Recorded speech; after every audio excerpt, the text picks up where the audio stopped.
Hello and welcome to the Roman Roads podcast. I'm Gilberto Roman Aguilar. I'm Rodez. And this is episode 10. Thank you so much for joining in, for watching again. What's on your mind, Rodez? Oh, I thought we were going to talk about, sort of us. Like, how we got together, while we're doing this, and a little bit of our past. Yeah, we're having a conversation earlier. We're trying to record a vlog. And just the topic of, like, how we met each other and, like... Now, the topic... Why we're doing this podcast and kind of our relationship, working relationship. We annoy each other sometimes. Not just, like, regular friendship annoyed. It's like, you look at... It's I don't know how to put it. Okay, so the example he gave was Mythbusters. Those two guys. Yeah, right? Adam Savage and... What's the other guy's name? I don't remember, but... Jamie Heineman. Yeah, they are, the co-host of the show, and they got a real good dynamic, but you might notice it seems a little odd at times. And you're saying it's because they had worked together before Mythbusters? No, they knew each other professionally. I think they were in both the same business. Oh, okay. I think they asked Jamie Heineman, the mustachioed fellow, to host Mythbusters when they were going to do it. He knew he needed a co-host, so he asked... Adam Savage to help him out. And that thing that's funny about that is he does not seem like a humble person to be not like, really, I need someone else to help me with this. And not only did he think that, but he was like, there's one guy who is great. He's got this technical skill and the personality. I do not like him. They do not like each other. Well, it's like, I think it's not that they don't like each other. They respect each other professionally. Mm-hmm. But they don't go out and hang out. You could do that and not like the other person. I mean, okay, that doesn't mean... I'm not saying that they dislike each other or hate each other. It's just like they're not each other's cup of tea. They don't drive well. Different personalities and... And there's other duos, famous duos, who have that kind of same relationship. Penn and Teller, Brooks and Dunn. I don't think we're going to sync up like that again. Do you think... I think to some extent John Lennon and Paul McCartney, because they wrote...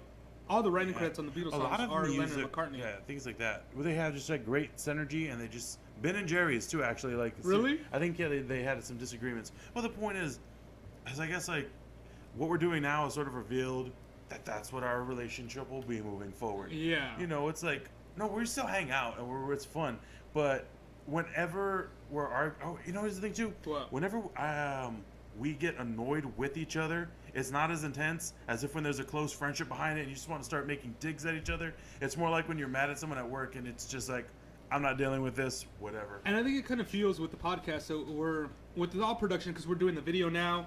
We're trying to get stuff up on YouTube. Yeah. We're doing the Instagram. I kind of take charge in some aspects. Technical. There's a lot of the technical there. And I know your strengths, and I think that's the one thing. I have a lot more of the social aspect. I will be honest. I did not. There's a lot of equipment set up right now. I did not carry any of it in. Today, I was just setting this up, and you were sitting here on your phone. Yeah. And a part of me was like ticked off, but I go, I know what I want on this part.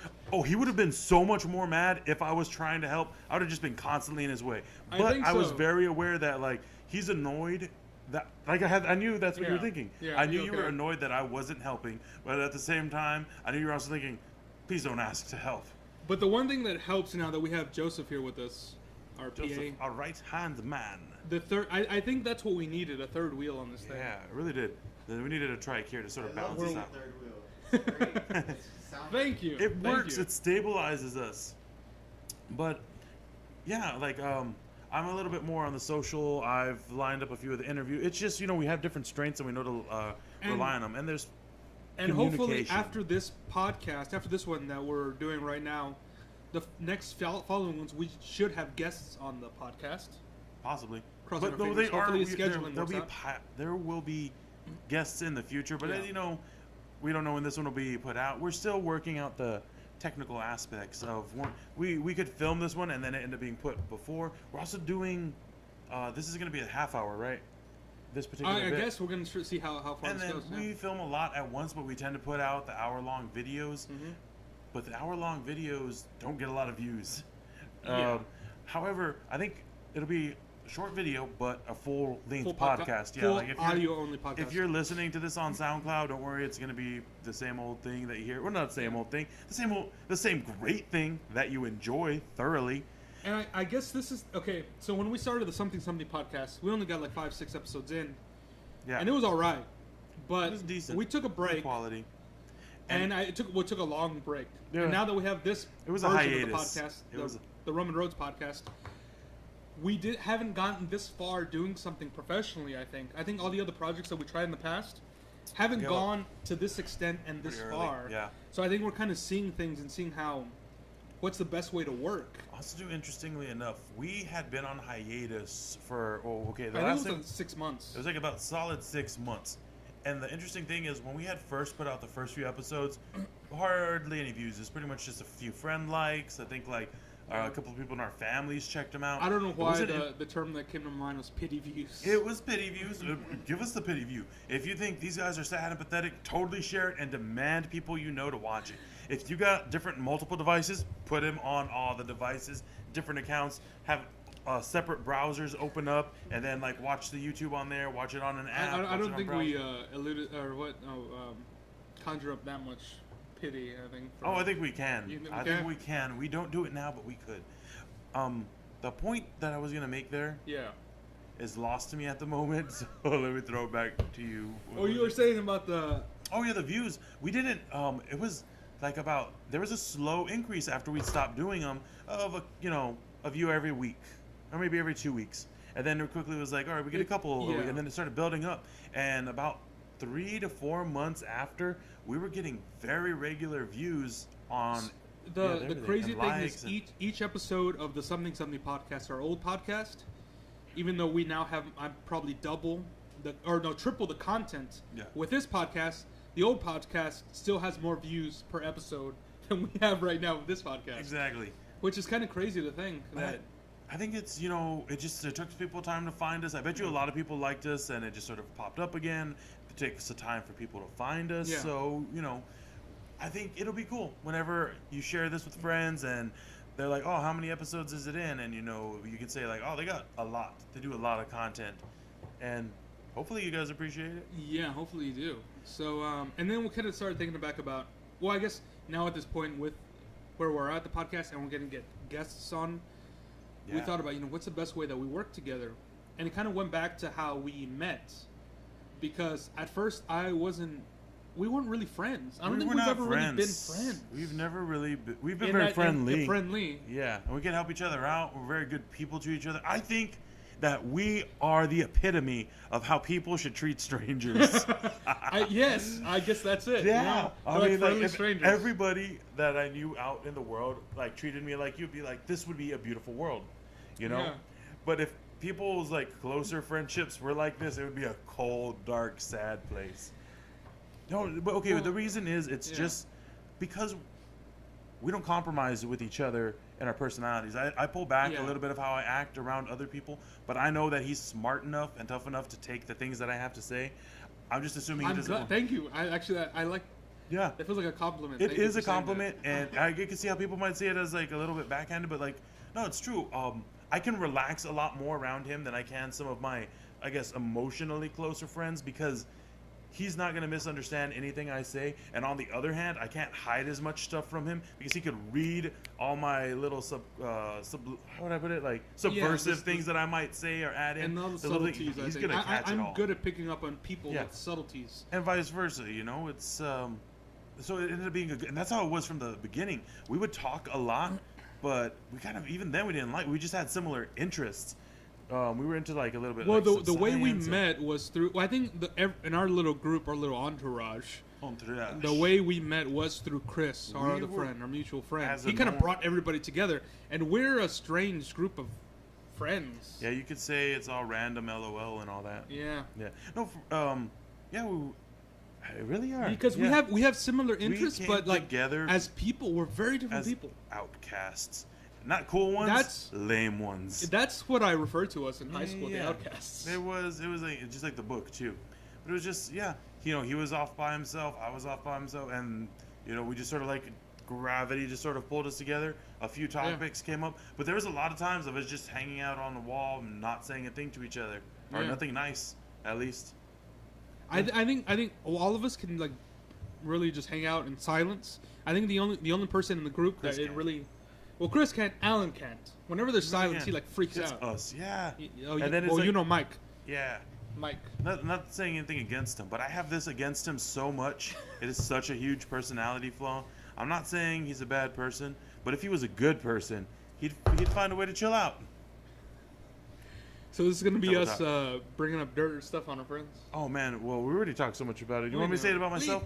That's the thing. As a group of friends, we like hate each other, but it is really weird. I mean, like, because we're not really close. You know what? That's what I just realized. We're not a close friendship to where we like love each other, like bro love, kind of. You see, like bro, it really is kind of thing, and we really kind of dislike it's more each like other, we but went we through work together. it's like school was like you. yeah, we just like each other. Yeah, Like it was like school was tough for us, and we helped each other get through it. You know, we joked about the bad things that would happen, and it's more like I don't want to compare it to like, it's like a battlefield friendship. You know, I like that term. I'm good at coming up with terms. Like soldiers on the front line that have to.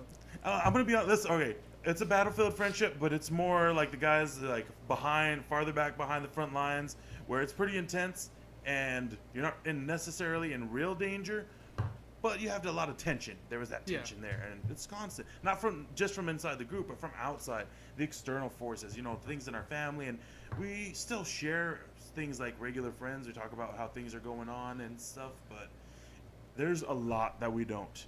There's still a lot we don't know about each other, and it's like it's kind of cool. Keep it to yourself. He's never gonna know some stuff about me. Yeah, you don't want to know. I don't want exactly. Yeah, exactly. There's stuff about him I don't want to know either. Exactly. You know things. But that works, I guess. Exactly. It really does, and there's you don't feel that pressure for it. But it makes it weird whenever I do feel like I'm starting to build that kind of friendship, a real emotional friendship with another person, and where you didn't start school with us, did you? I did not. Where did you start? I started school there, but I was just not in the same class. Really? Like since pre-kinder? Mm-hmm. And you I've went been through there since pre-kinder. No way. Yeah.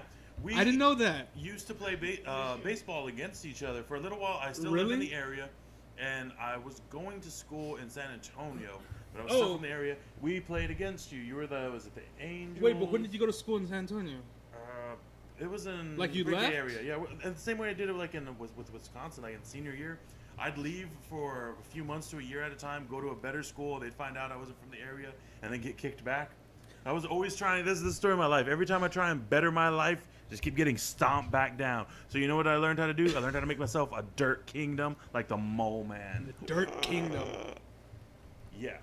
Because I know me and Chris, I guess we're the only two from the group that started school pre-K and went to the same school our whole lives. Throw me one of those things. Hey, thanks. Friendship. I shared him a drink. And because I didn't know you had started in pre-K. I know Alan didn't. Mike. Yeah, he was from Austin. Mike? He was from Austin. Yeah, that's probably what made him so weird. Do you think? Probably just that little bit of exposure of eccentricity just got to his brain. Maybe. Okay, and that's I love Austin, but it is a weird place. We haven't mentioned our friend AJ, who we met like in junior high. He was the fifth wheel. He came in way late in high school. But yeah, it was like it's a good fifth. It's a spare tire, you know. And it's like that's a terrible way to put it, but he's always there, very handy to have that extra friend. It was a good friendship. Okay, and it's sounding like I'm tearing it down. This is a good friendship. You know, we rely on each other for times. That's how it worked for us. Exactly. You know, there's we come out to they help me out whenever I'd have a flat tire. They bought meals for me whenever I was broke, and you know they were there to listen to me whenever I had things on my mind. They're still great friends. It's just we're honest about the dynamic. This is a very common type of friendship. People are jerks to each other. Yeah. They just hide it.